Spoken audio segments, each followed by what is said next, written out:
હરે તો કૃષ્ણ બધાનો પ્રભુજી. પ્રભુજી દંડવત પ્રણામ. હરે કૃષ્ણ. પરેશ શાહ પ્રભુજી, હરે જ્યોતિ માતાજી, નયન પ્રીતિ માતાજી, વેલકમ. દીપિકા માતાજી, હરિસુંદર પ્રભુજી, પૂર્વી માતાજી, દેન દીપ્તિ માતાજી, હરે કૃષ્ણ. નાના પ્રભુજી, હરે કૃષ્ણ. હરે વાર. હરે કૃષ્ણ, હરે કૃષ્ણ. હરે બધાનું કૃષ્ણ સ્વાગત પ્રભુજી, છે. દંડવત પ્રણામ. હરે કૃષ્ણ. દંડવત પ્રણામ. હરે કૃષ્ણ કીર્તિમાન સચી પ્રભુજી. પુત્ર પ્રણામ પ્રભુ, પ્રભુજી.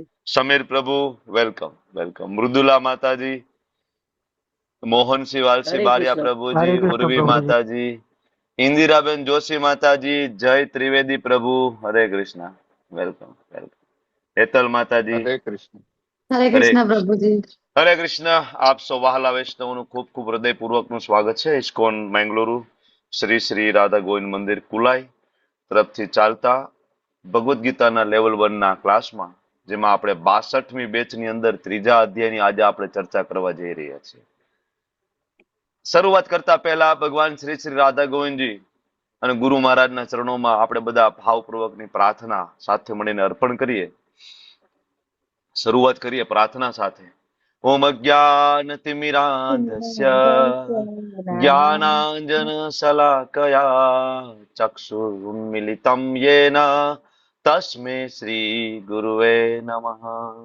શ્રી ચૈતન્ય મનોભીષ્ટમ સ્થાપિતમ યેન ભૂતલે સ્વયં રૂપ કદા મહ્યમ દદાતિ સ્વપદાંતિકમ. વંદેહમ શ્રી ગુરો શ્રીયુતાપદકમલમ શ્રી ગુરુન વૈષ્ણવાંશ્ચ શ્રી રૂપમ સાગ્રજાતમ સગણ રઘુનાથાન્વિતમ તમ સજીવમ સાદ્વૈતમ સાવધૂતમ પરિજના સહિતમ કૃષ્ણા ચૈતન્ય દેવમ શ્રી રાધા કૃષ્ણ પાદાન સહગણ લલિતા શ્રી વિશાખાન્વિતાંશ્ચ હે કૃષ્ણા કરુણા સિંધો દીનબંધો જગતપતે ગોપેશ ગોપિકા કાંત રાધા કાંત નમસ્તુતે. તપ્ત કાંચન ગૌરાંગી શ્રી રાધે વૃંદાવનેશ્વરી વૃષભાનુસુતે દેવી પ્રણમામિ હરિપ્રિયે. વાંછા કલ્પતરુભ્યશ્ચ કૃપા સિંધુભ્ય એવ ચ પતિતાનાં પાવનેભ્યો વૈષ્ણવેભ્યો નમો નમઃ. નમો વિષ્ણુપાદાય કૃષ્ણા પૃષ્ઠાય ભૂતલે શ્રીમતે ભક્તિ વેદાંત સ્વામી નિતિ નામિને. નમસ્તે સરસ્વતે દેવે ગૌરવાણી પ્રચારિણે નિર્વિશેષ શૂન્યવાદી પાશ્ચાત્ય દેશ તારિણે. જય શ્રી કૃષ્ણ ચૈતન્ય પ્રભુ નિત્યાનંદ શ્રી અદ્વૈત ગદાધર શ્રીવાસાદિ ગૌર ભક્તવૃંદ.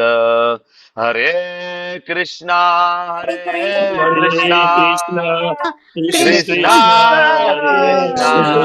હરે હરે રામ હરે રામ રામ રામ હરે હરે. હરે કૃષ્ણ પ્રભુજી. સાદર પ્રણામ. હરે દંડવત પ્રણામ. કૃષ્ણ પ્રભુજી. હરે કૃષ્ણ પ્રભુજી દંડવત પ્રણામ. દંડવત પ્રણામ. આપ સૌનું ખૂબ ખૂબ હૃદયપૂર્વકનું હરે ફરીથી કૃષ્ણ સ્વાગત કરું છું. ધર્મેન્દ્ર પ્રભુ, વેલકમ. હેતલ માતાજી, મનોજ પ્રભુજી, ભાવના હરે માતાજી, કૃષ્ણ પ્રભુ, હરે કૃષ્ણ. હરે કૃષ્ણ. હેતલ દવે માતાજી, હેતલ રાઠોડ હરે કૃષ્ણ માતાજી, પ્રભુજી, હરે કૃષ્ણ. હરે હરે કૃષ્ણ કૃષ્ણ. પ્રભુજી. ધર્મેન્દ્ર દેસાઈ પ્રભુ, રોશની વાલી માતાજી, મનોજ સોની પ્રભુ, વેલકમ. આરતીભાઈ હરે માતાજી, કૃષ્ણ પ્રભુજી. મનહરબા હરે કૃષ્ણ માતાજી, પ્રભુજી. હરે કૃષ્ણ, વેલકમ બસ વેલકમ. આ કૃષ્ણ. હરે કરુણા કૃષ્ણ. હરે માતાજી, કૃષ્ણ. હરે કૃષ્ણ, વેલકમ. તમારું બધાનું ખૂબ ખૂબ હૃદયપૂર્વકનું સ્વાગત છે. કેવલ દવે પ્રભુજી, ખનક માતાજી, યસ, કાંતિલાલ પ્રભુજી, કલાવતી હરે માતાજી, કૃષ્ણ. કાજલ માતાજી, હરે કૃષ્ણ, હરે કૃષ્ણ. બધાનું સ્વાગત છે. તો આપણે છેલ્લા 2 દિવસથી ચર્ચા કરીએ છીએ શ્રીમદ ભગવદ ગીતા ઉપર. તો મને કહો કે પહેલા અધ્યાયમાં શું શીખ્યા, શું ભણ્યા? પેલો આખો અધ્યાય પૂરો થયો, શું ભણ્યા? કેટલું યાદ છે? ચાલો આંગળી ઊંચી કરો. કેટલું આવડે છે? કઈક થોડુંક તો યાદ હશે ને. કાનન માતાજી, શરૂઆત કરો થોડીક. માઇક ચાલુ કરો, માઇક ચાલુ કરો. હરે કૃષ્ણ પ્રભુજી. હરે એમાં છે કૃષ્ણ. ને ધૃતરાષ્ટ્ર જે છે એ ફર્સ્ટ શ્લોક બોલે છે એટલે સંજયને કે છે કે હમ. મારા અને પાંડુના પુત્ર એમાં જે હમ. એમની પાર્શિયાલિટી છે એ દેખાઈ આવે છે કે એ પોતાનાને પણ પારકા ગણે છે અને હમ. એમને જયારે આ યુદ્ધ રોકી શકતા હતા બધા એટલું સમજાયું પણ એ પુત્ર મોહમાં એટલા વિલીન હતા ને કે એમને સચ્ચાઈ હકીકતી જોઈ શકતા નહોતા. હરે કૃષ્ણ પ્રભુ. હરી બોલ, થેન્ક યુ. આખી ભગવદ ગીતાની શરૂઆત થઈ છે મારું અને તારું થી, જે આપણે કરીએ છીએ રોજ. ભગવદ ગીતાની શરૂઆત, ભગવદ ગીતાનો પાયો, જયદીપ પ્રભુજી, શરૂઆત મારું અને તારું. બરાબર ને? આ મારા છે અને આ મારા નથી. ત્યાંથી શરૂઆત થઈ છે. ભગવદ ગીતા આપણને એમાંથી બહાર કાઢે છે, મારા તારામાંથી. ભગવદ ગીતા આપણને હું અને મારું માંથી બહાર કાઢે છે. કારણ કે આ જગતની અંદર ફસાવાનું આ કારણ છે, અહમ મમેતી. હું કઈક છું, હું એન્જિનિયર છું, હું ડોક્ટર છું. આમાંથી બહાર કાઢે છે આપણને. અને આ મારું છે એમાંથી બહાર કાઢે છે. કારણ કે હું અને મારું બે નથી રહેવાના, આ બે જતા રહેવાના છે. હરી બોલ.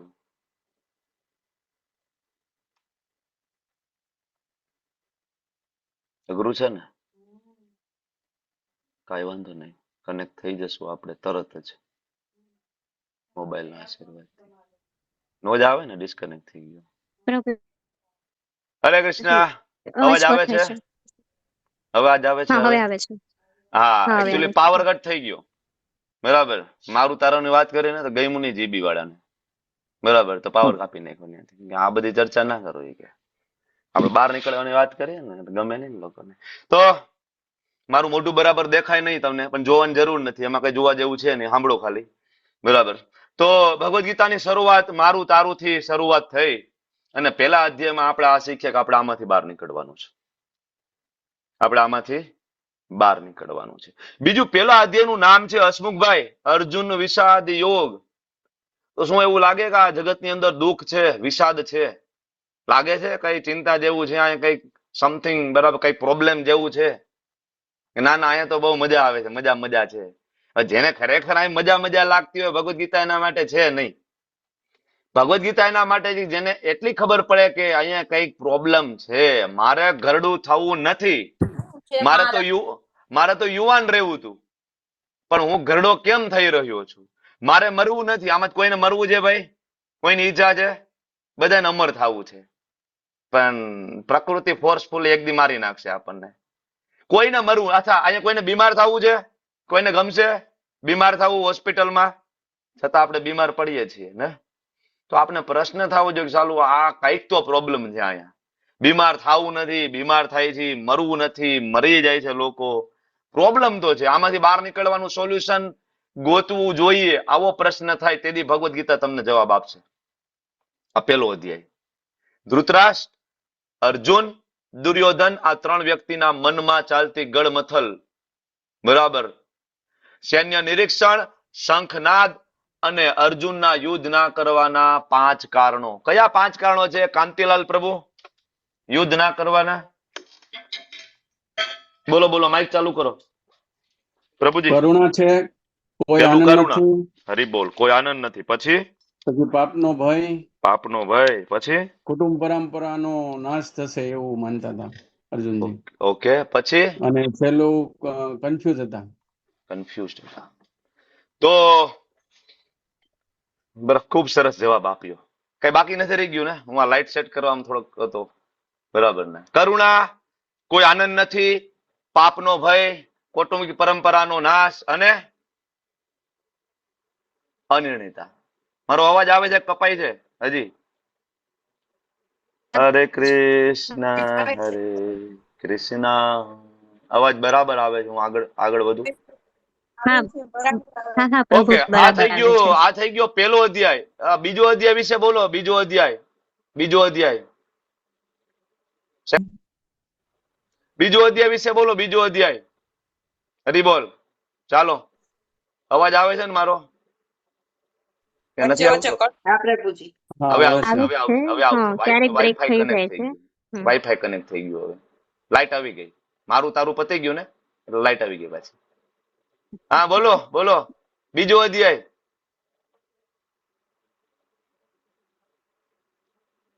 કિરણ પ્રભુ, બીજો અધ્યાય થોડુંક બોલો, કાંઈ 2 શબ્દ. ભગવાનનું શરણ સ્વીકારવું. હરી બોલ. ભગવાનનું શરણ સ્વીકારવું. શરૂઆત ત્યાંથી દેવે કાર્પાન્ય દોષો પહટ સ્વભાવ. જયદીપ પ્રભુ, બોલો બોલો, બીજો અધ્યાય થોડુંક બોલો.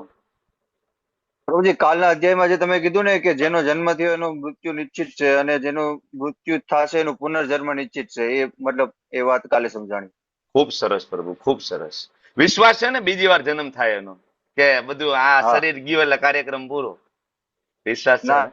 હા, તો એ વિશ્વાસ છે તો ભગવદ્ ગીતા કામની છે. કારણ કે ભગવદ્ ગીતા માત્ર આ શરીર માટે નથી. ભગવદ્ ગીતા એ અનંત જે આપણે યોનિઓમાં ફરી રહ્યા છે એમાંથી બહાર નીકળવા માટેની ચાવી છે. બરાબર ને? બીજો અધ્યાય એટલે પેલા અધ્યાયમાં અર્જુને પૂછેલા 5 પ્રશ્નોના જવાબ. કરુણા. ભગવાન કે અર્જુન શેની કરુણા કરે છે ભાઈ? આ બધા જે છે, જે શરીરની તું કરુણા કરે છો, આ પેલા હતા, અત્યારે છે, આગળ પણ રહેશે. બરાબર ને? મારું નામ જિગ્નેશ કોશિયા, એ તો મને મારા 6થા દિવસે, 6ઠીના દિવસે મારી ફોઈએ નામ આપ્યું હશે ને. એની પહેલા હું 6 દિવસ નહોતો હતો, અને એની પહેલા હું મારા માના ગર્ભમાં 9 મહિના સુધી હતો, જ્યારે મારું કઈ નામ નહોતું. એની પહેલા હું બીજ સ્વરૂપે હતો મારા પિતાજીની અંદર. બરાબર? એની પહેલા આત્મા સ્વરૂપે હતો. તો હું કોણ છું? હું આ શરીર નથી, કારણ કે શરીર પહેલા હું હતો. માનો છો ને તમે? અને પહેલા હું હતો. બરાબર ને? પિતા છે, બરાબર, બીજદાન કરે માતાની અંદર, ગર્ભાધાન થાય અને પછી સંતાન પ્રાપ્તિ થાય. છાંદોગ્ય ઉપનિષદની અંદર આખી પદ્ધતિ આપી છે કે કેવી રીતના જીવ નીચે આવે અને પિતામાંથી કેવી રીતના ગર્ભાધાન થાય અને જીવ છે શરીર ધારણ કરે, પાછું શરીર એના પાસેથી લઈ લેવામાં આવે, ફરીથી રોટેશન કેવી રીતના, છાંદોગ્ય ઉપનિષદમાં છે, ક્યારેક ચર્ચા કરશું આપણે. તો હું આ શરીર નથી. ભગવદ્ ગીતાની બીજા અધ્યાયની પહેલી ટીચિંગ્સ, હું આ શરીર નથી. બરાબર? તો હું શું છું? આત્મા. આઈ એમ સોલ. તો મારે શેના માટે વિચારવું જોઈએ? આત્મા માટે વિચારવું જોઈએ. ભગવદ્ ગીતા અને શ્રીમદ ભાગવતમની અંદર જે કઈ ચર્ચાઓ છે, જે કઈ ટીચિંગ્સ છે, એ આત્મા માટેની ટીચિંગ્સ છે. કાલ મને પૂછતા હતા ને તમે કે ભાઈ સંતાન પ્રાપ્તિ માટે ભગવદ્ ગીતામાં કયા શ્લોક આપેલા છે? હું એમ કહું કે ભગવદ્ ગીતા ભાગવતમની અંદર આ શરીર વિશેની ટીચિંગ્સ નથી કે આ શરીર માટે તમને શું મળી જશે. તમને સંતાન મળી જશે, ઘરની ગાડી મળી જશે, બંગલો બની જશે. ચર્ચા નથી, કારણ કે એ બધું કર્મકાંડ છે. ભગવદ્ ગીતા અને ભાગવતમ 2 ગ્રંથ છે જેની અંદર કોઈ પણ પ્રકારના કર્મકાંડની ચર્ચા નથી. ત્યાં ટ્રાન્સેન્ડેન્ટલ લેવલ ઉપર પરમહંસોનું મન જેમાં રમે એ જ્ઞાનની ચર્ચા છે. ત્યાં મુક્તિનો માર્ગ બતાવવામાં આવ્યો છે, ભગવત પ્રાપ્તિ, અલ્ટિમેટ ગોલ. બીજું ચેપ્ટર, 5 પ્રશ્ન 5 જવાબ. કરુણા. અર્જુન આ શરીર નથી. અર્જુન કે કોઈ આનંદ નથી. કેવી વાત કરો છો? 2 હાથમાં લાડુ છે, વિન વિન પોઝિશન. હતો આ પ્રાપ્ત સ્વર્ગ, જીતવા બોક્ષસે મહિમ. બરાબર ને? તો બીજા પ્રશ્નનો જવાબ. અર્જુન કે પણ પાપ નહીં લાગે? અરે અર્જુન, ક્ષત્રિય છો, યુદ્ધ નહીં કરે તો પાપ લાગશે, કારણ કે દુર્યોધન ગાદી ઉપર બેસશે અને કેટલી બધી ફિમેલ નો રેપ થશે આગળ. એનો જવાબદાર વ્યક્તિ તું છો. હવે કે પાપ લાગશે કે નહીં? બરાબર? વાત સાચી છે. હવે ચોથો પ્રશ્ન અર્જુન કે છે કૌટુંબિક પરંપરાનો નાશ. અર્જુન, કઈ પરંપરા આગળ ચાલુ રહેવાની હતી જ્યારે દુર્યોધન દુશાસન ગાદી ઉપર બેસવાના હતા? તો યુધિષ્ઠિર મહારાજ બેસશે તો પરંપરાનું વહન થશે ને. તું ચિંતા કરે છો પરંપરાની, વર્ણશંકરની. બરાબર? તો એના માટે તો ફાઇટ કરવી પડશે, તારે આદર્શ બનવું પડશે. અને છેલ્લે અર્જુન કે અનિર્ણિતા. ત્યારે ભગવાન કે છે અનિર્ણિતા હોય ને, કારણ કે જે તું શરણાગત નથી થયો. જ્યારે તમે ભગવદ્ ગીતામાં ભગવાનને શરણાગત નથી થતા ત્યાં સુધી તમારા મનમાં હંમેશા કન્ફ્યુઝન રહે છે. વ્યવસાયત્મિકા બુદ્ધિ એકેહ કુરુનંદન. એટલે ભગવાનના ભક્તો વૈષ્ણવો જો કોઈ કન્ફ્યુઝન નથી. બરાબર? નરસિંહ મહેતાનો ગોલ ફિક્સ છે, સંત તુકારામનો ગોલ ફિક્સ છે, ભક્ત બોડાણાનો ગોલ ફિક્સ છે. આપણું ઠેકાણું નથી. આપણે રિટાયર્ડ થઈ ગયા પછી નોકરી ગોતીએ છીએ, ક્યાંક હજી પાર્ટ ટાઈમમાં જોબ મળી જાય તો સારું.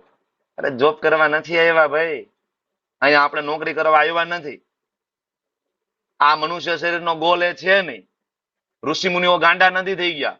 બરાબર, કે જે જતા રહ્યા હિમાલયમાં બધું છોડીને, ને ખબર હતી કે મનુષ્ય શરીરનો ગોલ આ નથી. મનુષ્ય શરીરનો ગોલ છે મોક્ષ પ્રાપ્તિ, લિબરેશન, અલ્ટિમેટલી ભગવત પ્રાપ્તિ.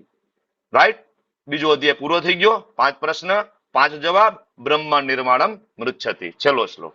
હવે આજે આપણે આવીએ ત્રીજા. આમ જોઈએ તો બીજા અધ્યાયમાં બધું આવી ગયું, પૂરું. ભગવત પ્રાપ્તિ થઈ ગઈ. હું શરીર નથી, આત્મા છું એ ખબર પડી ગઈ. તો હવે ત્રીજો અધ્યાયની શરૂઆત થાય કર્મયોગ. અર્જુન ભગવાનને પ્રશ્ન પૂછી અને હવે અધ્યાય આગળના બોલાવડાવશે. ભગવાનને જે જ્ઞાન આપવાનું હતું ને એ બીજા અધ્યાયના એન્ડ સુધીમાં ઓલમોસ્ટ આપી દીધું, બધું કમ્પ્લીટ. બરાબર. હવે અર્જુન ભગવાનને પૂછે. હવે હું તમને બધાને પ્રશ્ન પૂછું છું કે કર્મયોગ એટલે શું? શું તમને એ ડિફરન્સ ખબર છે? કારણ કે મોટા ભાગના એવું માને છે કે આપણે જે રોજિંદુ કામ કરીએ છીએ કર્મ, ભાઈ ભક્તિ કરવાની જરૂર નથી, કોઈનું દિલ નહીં દુભાવવાનું, બસ સારું કામ કરો એટલે બસ, બીજું કઈ જરૂર નથી. તો તમે મને કહો કે કર્મ અને કર્મ યોગ બે એક છે કે બે જુદું જુદું છે? Raise your hand, come on, હાથ ઊંચો કરો. મને એમ થાય કે આ તમે લોકો હાથ કેમ નથી ઊંચા કરતા? તમને કઈ અહીંયા કોઈ બંદૂકે નથી દઈ દેવાના તમને કઈ ખોટું પડે તો? જેવું આવડે એવું બોલો. હા, હરે કૃષ્ણ પ્રભુજી. એક કર્મ અને યોગ બંને એક જ છે. નહીં એવું કરશું નહીં, એક નથી એટલે તો હું પૂછતો હોય ને, એક કોઈ તો પ્રશ્ન ન પૂછવું. કર્મ અને કર્મયોગ જુદું જુદું છે. હવે મને કહો કે કેટલું જુદું જુદું છે? ભદ્રેશ પ્રભુ તમે મને કહો, કર્મ અને કર્મ યોગમાં શું તફાવત છે? હરે કૃષ્ણ પ્રભુજી.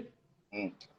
કર્મ કર્મ એટલે આપણે રોજિંદુ જે કામ કરીએ તે કર્મ, અને કર્મયોગ એટલે ભગવાન માટે જે કરવામાં આવે એ કામને કર્મયોગ કહેવાય. હા, બીજા કોઈને કઈ બીજી વ્યાખ્યા આવડે છે તો એના પાસે આપણે જઈએ. આના સિવાયની પ્રભુજી બોલ્યા એના સિવાયનું બોલવું હોય તો કાંતિલાલ પ્રભુ બોલો જોઈએ. કર્મ કર્મયોગ નો. યોગ એટલે જોડાવું, હા, પછી ને કર્મ એટલે 3 ટાઈપના કર્મ. એમાં શાસ્ત્રમાં લખ્યા પ્રમાણે કરવું હમ. અને શાસ્ત્રની વિરુદ્ધ કરવું એટલે વિકર્મ છું.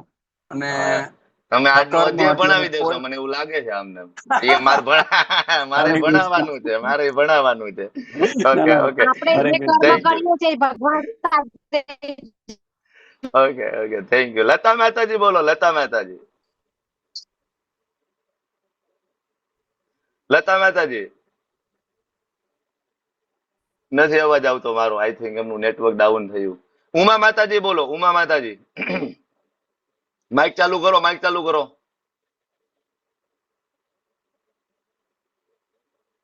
નથી તમારું માઇક ચાલુ થતું.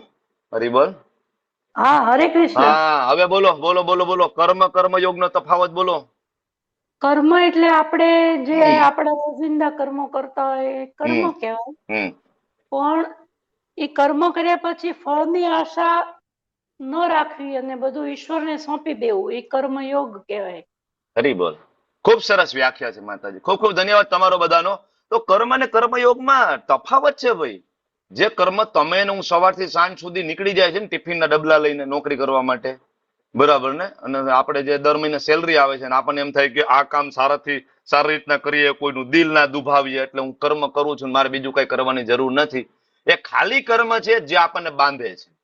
કર્મ યોગ એને કહેવાય. યોગ એટલે જેમ પ્રભુજીએ કીધું, યોગ એટલે યુજ ધાતુમાંથી બનતો શબ્દ. યોગ એટલે જોડાવું. જોડાવું કોની સાથે? ભગવાન સાથે ભક્તિમય સેવા દ્વારા. 6થા અધ્યાયના છેલ્લા શ્લોકમાં ભગવાન કહે છે યોગ ખરેખર યોગી કોને કહેવાય. બરાબર, 6.47. તો જે કર્મ દ્વારા ભગવાનની સેવા કરવામાં આવે એ કર્મ યોગ કહેવાય. હવે તમને એમ થાય કે તો આખો દી ભગવાનની સેવા કેમ કરવી? તો મંદિરમાં હોય ત્યારે દીવાબત્તી કરીએ એ નહીં. તમે જે કઈ કામ કરો છો, જોબ કરો છો, બિઝનેસ કરો છો, એ બધાના સેન્ટરમાં ભગવાનને મૂકો. બરાબર, અને ભગવાનના સર્વન્ટ આપણે હોઈએ એ રીતના એ કામ કરીશું તો એનું બંધન નહીં લાગે. જેવી રીતના એક સૈનિક બોર્ડર ઉપર હોય અને એનો જે કમાન્ડર એને ઓર્ડર આપે કે ફાયર, ત્યારે અંધાધૂન ફાયરિંગ કરશે ને સામે હજારો લોકોને મારી નાખશે. એને ફાંસીની સજા કરશે જજ સાહેબ? કરશે કે નહીં કરે? સૈનિકને નહીં કરે. શું કામ નહીં કરે? એને ઓર્ડર આપ્યો છે. કોને ઓર્ડર આપ્યો છે? એના કમાન્ડરે. પણ ધારો કે એ જ સૈનિક ઘરે આવી ગયો રજામાં અને બંદૂક ભેગી લેતો આવ્યો અને ગામમાં ધડ મારી નાખે 2-3 જણાને, તો હવે એના ઉપર કોર્ટ કેસ થશે. બરાબર ને? જજ સાહેબ ચુકાદો સંભળાવે. શું કામ? કારણ કે આ એને એના પોતાના માટે કર્યું છે. તો જ્યારે કોઈ કર્મ તમે તમારા પોતાની ઇન્દ્રિય તૃપ્તિ માટે કરો છો, કર્મના સેન્ટરમાં જ્યારે તમે પોતે છો, ત્યારે એ કર્મના રિઝલ્ટના જવાબદાર તમે પોતે છો. અને જ્યારે એ કર્મ સુપ્રીમ ઓર્ડર દ્વારા કરાવવામાં આવે છે, તમે એક દાસ તરીકે કામ કરો છો, ધેટ ઇઝ અલ્ટિમેટલી કર્મયોગ. અને એ કર્મયોગ કરવાથી કર્મનું બંધન થતું નથી, પાપ કે પુણ્ય બને. બરાબર. હવે આગળ વધીએ. ઇન્ટરેસ્ટિંગ ચેપ્ટર છે ને આજનું, કારણ કે કર્મયોગમાં બધાને ઇન્ટરેસ્ટ હોય. સારું કર્મ, ખરાબ કર્મ, પાપ કર્મ, પુણ્ય કર્મ.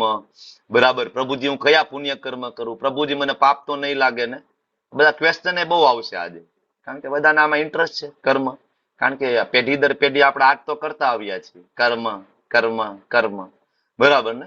તો આજનો અધ્યાય બહુ ઇન્ટરેસ્ટિંગ ચેપ્ટર છે, કર્મયોગ. અને આ અધ્યાયની અંદર ટોટલ 43 શ્લોક છે. શરૂઆતમાં અર્જુન ભગવાનને કન્ફ્યુઝ થઈને પ્રશ્ન પૂછશે અને ભગવાન એને શીખડાવશે કે ભાઈ નિષ્કામ કર્મયોગ જ્ઞાન યોગ કરતા વધારે શ્રેષ્ઠ છે, અને તું ભાઈ બરાબર આદર્શ બન, એક્ઝામ્પલ સેટ કર. છેલ્લે અર્જુન એક પ્રશ્ન પૂછશે અને ભગવાન એનો જવાબ આપીને અધ્યાયને કન્ક્લુડ કરવાના છે. સરળ અધ્યાય છે. બીજા અધ્યાયનો એક શ્લોક અહીંયા મેં લીધો છે, કારણ કે એ શ્લોક કર્મયોગને રિલેટેડ હતો, તમારા બધાનો ફેવરિટ. કર્મણ્યેવાધિકારસ્તે મા ફલેષુ કદાચન મા કર્મ ફલ હેતુર્ભૂ મા તે સંગોસ્તુ અકર્મણી. આ શ્લોક બધાને એમ છે કે આ ભગવદ ગીતાનો સાર છે. કોકને પૂછો ભગવદ ગીતાનો સાર કયો, તો કે કર્મણ્યેવાધિકારસ્તે મા ફલેષુ કદાચન. આ શ્લોક એનો સાર નથી. ભગવદ ગીતાનો સાર રૂપ શ્લોક છે સર્વ ધર્માન પરિત્યજ્ય મામ એકમ શરણમ વ્રજ અહમ ત્વામ સર્વ પાપેભ્યો મોક્ષયિષ્યામિ મા શુચઃ. ભગવદ ગીતાનો સાર રૂપ શ્લોક છે મન્મના ભવ મદ્ભક્તો મધ્યાજી મામ નમસ્કુરુ. આ સાર શ્લોક છે. કર્મણ્યેવાધિકારસ્તે વાળો શ્લોક આપણે ગઈકાલે જોયો તો થોડો શોર્ટમાં. ફરીથી એ શ્લોક થોડો સમજાવવાની હું કોશિશ કરું છું. કર્મના ફળ ઉપર આપણો અધિકાર નથી, પણ નિયત કર્તવ્ય કર્મ કરવાનો આપણો અધિકાર છે. ફળ ઉપર અધિકાર નથી. કોઈ એમ કે ફળ ઉપર અધિકાર નથી તો પછી શું કામ કર્મ કરવું જોઈએ? કારણ કે કોઈ પણ કર્મ તમે ચાલુ કરો તો તમે શું જોઈને ચાલુ કરો? રિઝલ્ટ. બરાબર ને? નવા મકાન બનાવવાનું ચાલુ કર્યું, બરાબર ને? હવે ઘરે તમે પાયા ખોદવાનું ચાલુ કર્યું તો પેલા તમે શું જોયું છે? રિઝલ્ટ. 2 માળનું મકાન બનશે, આવું બનશે, બરાબર, આટલા અંદર રૂમ હશે, આવું ફર્નિચર. રિઝલ્ટ. આજ કરીએ છીએ ને આપણે. કોઈ પણ કર્મની શરૂઆત આપણે પેલા ફળનું મોટિવેશન જો આપણી પાસે ના હોય તો કર્મની શરૂઆત આપણે કેમ કરી શકીએ? તમે એમ કહો. અઘરું પડી જાય ને. ભગવાન તો એમ કે ફળ ઉપર અધિકાર નથી. ફળ ઉપર અધિકાર નથી, ફળની કામના કરવાની વાત ના આપણને ના નથી પાડી. ભગવાન એમ કે છે ફળ ઉપર અધિકાર નથી. શું કામ અધિકાર નથી? કારણ કે ફળ ખાલી આપણા દ્વારા જનરેટ નથી થતું એટલા માટે. મકાન બનાવવાનું નક્કી કર્યું, ડેટ ડિસાઇડ થઈ ગઈ, વાસ્તુ પૂજનની તારીખ નક્કી થઈ ગઈ, બરાબર.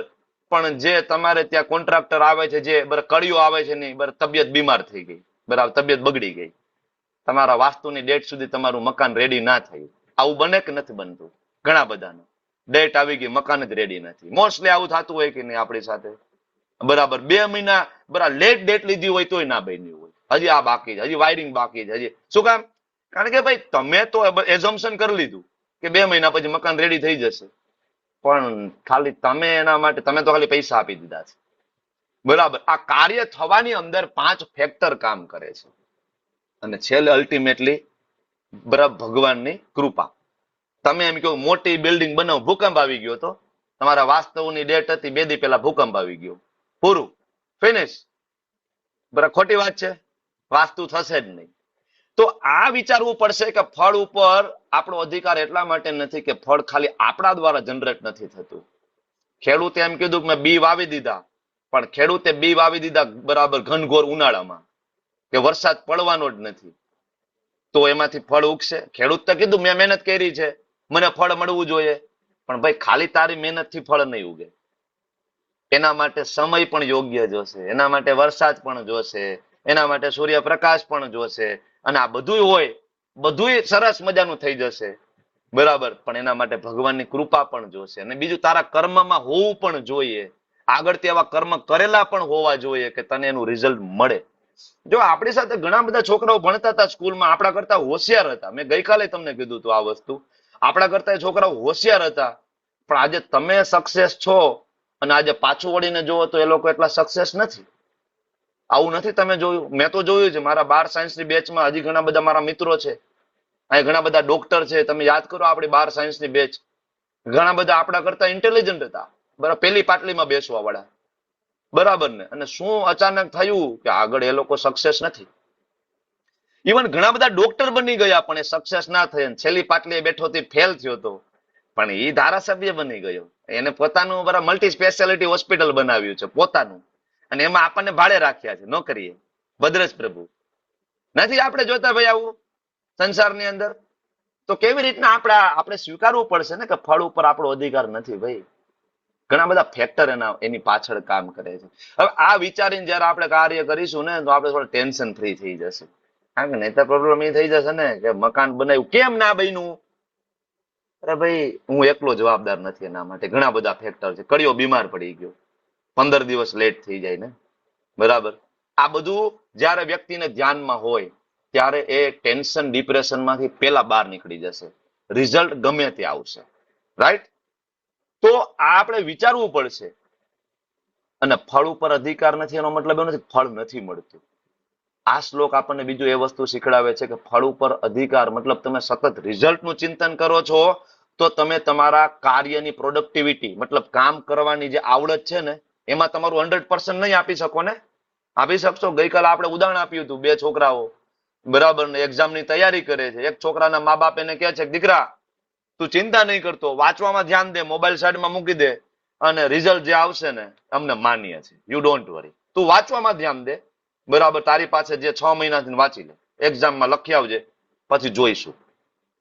તમારો દીકરો ગમે એટલું સારું લખીને આવ્યો હોય પણ પેપર ચેક કરવા વાળો માસ્તર ઉપર જ ડિસાઈડ થાય કે એને માર્ક કેટલા આવશે, બરાબર. પેપર ચેક કરવા વાળા જે માસ્તર છે એને ઘરવાળી ઝઘડો થઈ ગયો છે, બરાબર, તો પછી એ દિવસે પેપર એવી રીતના ચેક થવાના છે. અમને ખબર છે, અમે ચેક કરેલા જ પેપર, અને ઘણા બધા ટીચર છે એને ખબર છે, બરાબર. અલ્ટિમેટલી ટીચરના મૂડ ઉપર જ મોસ્ટલી ડિપેન્ડ કરતું હોય છે આ બધી વસ્તુ. તો ફેક્ટર એક કામ નથી કરતું, ઘણા બધા ફેક્ટર કામ કરે છે, બરાબર. હવે એક મા બાપ જે છે એને ભગવદ્ ગીતા ભણી જ નથી, અને છોકરાને એમ કે દીકરા બાજુવાળા વર્માજીના છોકરો ડોક્ટર બન્યો છે ને તારે ડોક્ટર બનવાનું છે, જો ડોક્ટર ના બન્યો ને તારી ખેર નથી. છોકરો બિચારો ધ્રુજે છે, એક્ઝામની ડેટ નજીક આવે છે, ધ્રુજે છે. જો પાસ ન થયો, જો પર્સન્ટેજ ના આવ્યા ને તો પપ્પા મારી નાખવાના, મારી તોડી નાખવાના. હવે એનું રિઝલ્ટ સારું આવશે ખરું? ભગવાન આ વસ્તુ શીખડાવે છે આપણને. નહીં, ફોકસ કરો કાર્ય કરવાની પદ્ધતિમાં. Participant is requested to turn off transcription. ખબર નહીં, કંઈક ને કંઈક રિક્વેસ્ટ મને આવ્યા રાખે છે. તમે બધું મોકલોમાં હું ડિસ્ટ્રેક્ટ થઈ જાઉં, હું ભૂલી જાઉં મારે શું બોલવાનું છે, બરાબર. અહીં કે લખેલું નથી, જોઈને નથી બોલવાનું, નહીં તો વાંચી લઉં પાછો. તો વચ્ચે વચ્ચે કંઈક મોકલા રાખવા મને અહીંયા. ઓકે, તો કર્મની વાધિકાર હસ્તે માં ફલેશુ કદાચનમ, ભગવાન ચોખ્ખી ના પાડે, બરાબર, કે ભાઈ ફળ ઉપર તમે કોન્સન્ટ્રેટ નહીં કરો. હવે આપણે જે ઉદાહરણ આપ્યું એમ, એક ખેડૂત એવું માને કે મેં બીજ વાવી દીધું, મને ફળ મળવું જોઈએ. અચ્છા, બીજ ખેડૂતે પોતે બનાવ્યું છે? બીજ બરાબર બનાવ્યું છે. અચ્છા, જે ખેતરની અંદર એ બીજ વાવે છે એ ખેતર ખેડૂત પોતે સાથે લઈને આવ્યો છે? સાથે લઈને આવ્યો છે? નથી લઈને આવ્યો, બરાબર. હવે ખેતર ખેડવા માટેના જે ઓજારો છે એ લોખંડના બનેલા છે, લોખંડ ભેગું લઈને આવ્યો છે? નથી લઈને આવ્યો. બીજ એમાં રોપી દેશે, એમાં પાણી છોડવું પડશે. પાણી આપણે બનાવી શકીએ છીએ, ભેગું લઈને આવ્યા છીએ? નહીં, વરસાદ ઉપર આધારિત છે. અને પાણી પડ્યા પછી સૂર્યપ્રકાશ જોશે. સૂર્યપ્રકાશ આપણે બનાવી શકીએ છીએ માણસો? ભગવાન ઉપર આધારિત છે. અને આ બધું થયું પછી એના ફ્રૂટ ઉગ્યા, બરાબર ને? એની અંદર ટેસ્ટ આવ્યો, બરાબર. તમે આંબો વાવ્યો તો એમાં બરાબર ધીમે ધીમે કેરી ઉગી, ટેસ્ટફુલ. હવે શું લાગે કે આ ખાલી તમારા કારણે થયું? આ નથી તમારું બીજ, નથી તમારું પાણી, નથી તમારું સૂર્ય, નથી તમારું ખેતર, નથી તમારા ઓજારો. અચ્છા, તો કોઈ એમ કે બુદ્ધિ તો મારી ને, મહેનત મારી છે. ઓકે, મહેનત શેના દ્વારા કરી? શરીર દ્વારા. આખા બરાબર, શરીર પંચમહાભૂતનું બનેલું છે. પંચમહાભૂત કોણ લાવ્યું? તમારા મમ્મી પપ્પા. શરીર કોને આપ્યું તમને? તમને એવું લાગે તમારા મમ્મી પપ્પાએ શરીર આપ્યું? સ્ત્રી પુરુષનો સંગ થાય તો જ સંતાન થાય એવું લાગે છે? તો પછી કરોડોની સંખ્યામાં અત્યારે દંપતીઓ કેવી રીતના દવાઓ લઈ રહ્યા છે જેને સંતાન પ્રાપ્તિ નથી થતી? કારણ કે એના માટે પણ દેવ જરૂરી છે. એના પુણ્ય કર્મો, એના પ્રારબ્ધ નક્કી છે કે સંતાન થશે કે નહીં થાય. બરાબર. અને પુરુષ સ્ત્રીના મિલનથી સંતાન થાય ની ગેરંટી છે નહીં. એના કર્મમાં હોવું જોઈએ. તો નથી આ શરીર આપણું. અચ્છા, શરીરની અંદર રહેલી બુદ્ધિ આપણી છે. ખેતરમાં ખેડીને બીજ વાવવાની આ જ્ઞાન ક્યાંથી આવ્યું? વેદોમાંથી. અચ્છા, વેદો ક્યાંથી આવ્યા? ભગવાન પાસે. હવે તમે એમ કહો કે આમાં મારું શું છે, આપણું શું છે? અને હવે એમ કહો કે આનું રિઝલ્ટ છે એ મારું છે આપણું રિઝલ્ટ? અચ્છા, તો રિઝલ્ટ કોનું છે? આ રિઝલ્ટ કૃષ્ણનું છે. આ રિઝલ્ટ ભગવાનનું છે. આગળ ભગવાન 10મા અધ્યાયના 8મા શ્લોકમાં કહેશે, અહમ સર્વસ્ય પ્રભવો મત સર્વમ પ્રવર્તતે ઇતિ મત્વા ભજન્તે મામ બુધા ભાવ સમન્વિતા. અરે ભાઈ, આ બધું મારું છે, મેં આપ્યું છે. At least gratitude. અચ્છા, આ ફળ છે, આમાંથી તોડી અને કૃષ્ણને ઓફર કરી દે એક પ્લેટમાં, તો કૃષ્ણ શું કરે? જ્યુસ બનાવીને ખાઈ જાય બધું? કે દાવા દો, તમને ફળ બળ નથી દેવું, અહીં મૂકો, બધું હું જ લઈ લઉં. શું કરે? અરે કૃષ્ણ આ પ્રોસેસની અંદર રહેલું જે પાપ કર્મ છે લઈ લે છે, તમને પ્યુરિફાય કરીને આપે છે. આજ ભણવાના છે. આ બહુ મહત્વનો મુદ્દો છે આજનું ચેપ્ટર. અને આજના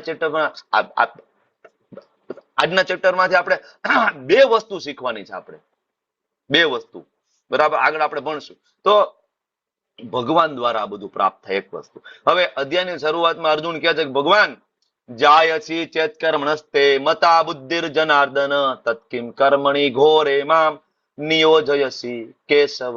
હવે અર્જુન શરૂઆત કરે છે. બરાબર, કે ભગવાન તમે એમ કીધું, બરાબર, કે બુદ્ધિ વધારે, સકામ કર્મ કરતા તો બરાબર બુદ્ધિ શ્રેષ્ઠ છે. અચ્છા, ક્યાં કીધું? બીજા અધ્યાયના 49મા શ્લોકની અંદર તમે જુઓ, ત્યાં ભગવાને અર્જુનને એમ કીધું કે અર્જુન, દૂરેણ હિ અવરમ કર્મ બુદ્ધિ યોગા ધનંજય. કે અર્જુન, ખરાબ કર્મોને દૂરથી ત્યાગ કરી દો. તો અર્જુન કે આ બધાને મારી નાખવા ખરાબ કર્મ નથી, તો પછી મારે આ બધાનો ત્યાગ કરી દેવો જોઈએ. તમે કીધું બુદ્ધિ યોગા ધનંજય, મારે બુદ્ધિ યોગનો ઉપયોગ કરવો જોઈએ. અને અર્જુનને એવું લાગે છે કે બુદ્ધિ એટલે જ્ઞાન. આપણને બધાને એવું છે ને, આપણે અત્યારે કોઈને એમ કે આ વ્યક્તિ બહુ બુદ્ધિશાળી છે, એટલે આપણે શું માની લઈએ? બુદ્ધિશાળી છે એટલે ડિગ્રી હશે એની પાસે, કઈક ડોક્ટર હશે, એન્જિનિયર હશે, એક્ઝામમાં સારા માર્ક્સ આવ્યા એટલે બુદ્ધિશાળી. આપણે આ રીતના માપીએ છીએ ને કોઈકની બુદ્ધિશાળી એટલે. ભગવદ્ ગીતા એ રીતના નથી માપતું. ભગવદ્ ગીતા બુદ્ધિશાળી વ્યક્તિ કોને કહે છે આગળ આપણે ભણીશું. બુધા ભાવ સમન્વિતા. તો ભગવાન અહીંયા, બરાબર, અર્જુન અહીંયા ભગવાનને કન્ફ્યુઝ થઈને કહે છે, પ્રભુ તમે બુદ્ધિને સકામ કર્મ કરતા શ્રેષ્ઠ માનતા હોય તો મને શું કામ કહો છો યુદ્ધ કર? એક બાજુ તમે એમ કહો છો કે હું આ શરીર નથી, હું આત્મા છું, ગઈકાલે વાત થઈ. અને બીજી બાજુ તમે એમ કહો છો, બરાબર, કે આવા ખરાબ કર્મ કરીશું તો એનું પાપનું ફળ ભોગવવું પડશે. અને પાછા તમે મને એમ કહો છો ઉભો થાને યુદ્ધ કર. તો હું તો કન્ફ્યુઝ જોઉં ભાઈ, હું ત્યાગ કરું કે કર્મના માર્ગ ઉપર આગળ ચાલું? હું બધું છોડી દઉં પ્રભુ, બધું છોડીને જતો રહું જંગલમાં, કે પછી તમે કહો છો એ પ્રમાણે કર્મ કરું? આઈ એમ કન્ફ્યુઝ. બરાબર. અર્જુન ભગવાને કહે છે વ્યામિશ્રેણ વાક્યેન બુદ્ધિમ મોહયસીવ મે તદેકમ વદ નિશ્ચિત્ય યેન શ્રેયહમ આપનુયામ. ભગવાન એક વસ્તુ કયો ને જેથી મને ખબર પડે મારે શું કરવાનું છે. આ પ્રશ્ન આપણો છે, અર્જુનનો પ્રશ્ન નથી.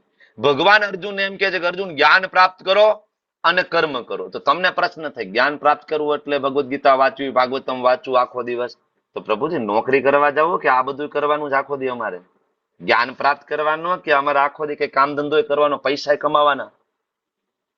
ભગવાન અહીંયા અર્જુનને સમજાવશે કે અર્જુન, બે રસ્તા જુદા જુદા નથી. ત્યાગનો માર્ગ એટલે જ્ઞાનનો માર્ગ, કર્મનો માર્ગ એ બે જુદા જુદા નથી. જે જ્ઞાન દ્વારા કર્મ કરવામાં આવે છે એને જ અલ્ટિમેટલી ભક્તિ કહેવામાં આવે છે. જુદો રસ્તો નથી. ભક્તિ એટલે કોઈ જુદો રસ્તો નથી. જે ઘરની અંદર પેલાય રસોઈ બનતી હતી અત્યારે રસોઈ બને છે, પેલા રસોઈ બનતી હતી તમારા માટે, હવે રસોઈ બને છે ભગવાન માટે. ફરક એટલો છે. પણ એ ભક્તિ છે, ઓલું કર્મ છે, એનું બંધન છે, આનું બંધન નથી. આગળ આવશે. તો ભગવાનના અહીંયા અર્જુન કહે છે, અર્જુન તમારા ઉપદેશો તો મને બે અર્થમાં અલગ અલગ લાગે, મને સમજાતું નથી, વિરોધાભાસી લાગે છે. મને એક વસ્તુ કયો. તમે કહેતા હોય તો હું જંગલમાં જતો રહું, યોગ સાધના કરું, અને કા પછી તમે કહેતા હોય તો હનુમાનજી મહારાજે જે રીતના કર્મ યોગ કર્યો હતો રામચંદ્રજી માટે, તો હું એ રીતના કરું. મને સમજાતું નથી મારે શું કરવું, આઈ એમ કન્ફ્યુઝડ. અર્જુનજી ત્યારે ભગવાન અર્જુનને કહે છે કે અર્જુન, જંગલમાં જવાથી પ્રોબ્લેમનું થોડી સોલ્યુશન થવાનું છે, બરાબર?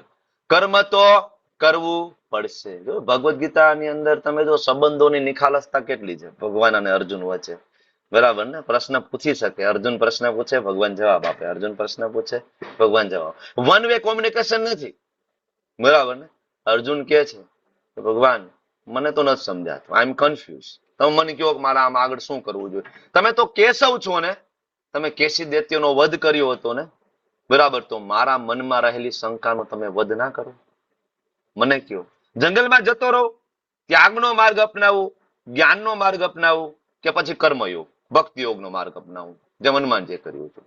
એટલે ભગવાન અર્જુનને કહે છે, અર્જુન નહીં કશ્ચિત ક્ષણમ અપી જાતુ તિષ્ઠસ્ય કર્મ કૃત કાર્યતે હિ અવસઃ કર્મ સર્વ પ્રકૃતિ જૈર ગુણા.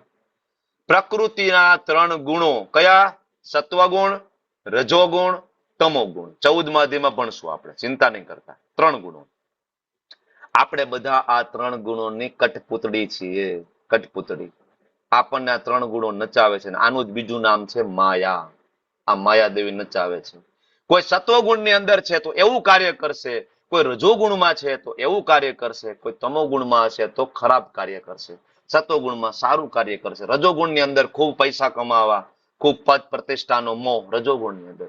તો આ 3 ગુણની અંદર રહેલા વ્યક્તિ આ 3 પ્રમાણે કાર્ય કરશે, કરશે ને કરશે. તો અર્જુન કર્મ તો કરવું જ પડશે. ભગવાન શું કે છે? તું એમ કહેશ કે અર્જુન જંગલમાં જતો રહું અને હું ત્યાં જઈને કઈ કર્મ નહીં કરું. તો પેલા તો તમે બધા સમજી લો કે કર્મ એટલે શું. આપણને બધાને એવું લાગે છે કે કર્મ એટલે આપણે જે કામ કરીએ ને એ કર્મ છે. તમે બજારમાં ક્યારેક જાઓ, રોબોટ લેવા ક્યારેક ગયા છો? રોબોટ, નાનું ઢીંગલું. પછી તમે એને પૂછો કે આના ફંક્શન શું, તો એ તમને કહેશે કે આ છે ને ભાઈ આંખ પટપટાવે છે આવી રીતના, એટલે એક એનું ફંક્શન છે, એમાં લાઇટું થાય છે આંખમાં, એનું ફંક્શન છે. પછી તો કે આ તમે રિમોટની બરે સ્વિચ આ રીતના કરશો ને તો આગળ ચાલશે, આમ એનું ફંક્શન છે આગળ ચાલવું. મતલબ ચાલવું એ કર્મ છે, આંખ ખોલવીને બંધ કરવી એ કર્મ છે.